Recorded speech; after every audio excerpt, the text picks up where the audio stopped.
Good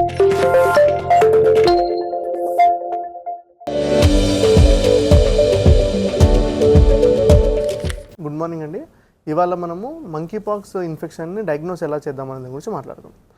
monkey pox అనేది ఏదైతే chicken pox లాగా మనకి ర్యాష్ వస్తుందో that rash goes through 4 stages.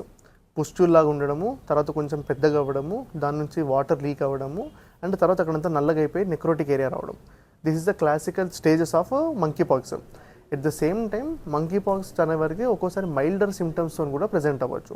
Probably వాళ్ళకి ఎలా డయాగ్నోస్ చేస్తాము అంటే క్లినికల్ సైన్స్ అండ్ సిమ్టమ్స్ చూసి డయాగ్నోస్ చేస్తాం. దెర్ ఆర్ న్యూవర్ అంటే జెనెటిక్ స్టడీస్ అవన్నీ వచ్చాయండి. But majority of the cases మనం పబ్లిక్ వాళ్ళకి జనరల్గా అవి యూటిలైజ్ చేస్తున్నంత అవసరం రాదు. ఎక్కడో మరీ సీరియస్ ఉండి ఐసీయూలో ఉండి అట్లాంటి వాళ్ళకి ఏమైనా అవసరం పడుతుండొచ్చు కానివ్వండి. బట్ మంకీ పాక్స్ ఇదే క్లినికల్ డయాగ్నోసిస్, అంటే మనం సిమ్టమ్స్ అండ్ సైన్స్ని చూసుకొని వాళ్ళకి వచ్చే దాన్ని బట్టి మనం డయాగ్నోస్ చేసుకుంటాము. Majority of the times testing అనేది రీసెర్చ్ వరకు మాత్రమే పరిమితం అవుతుంది.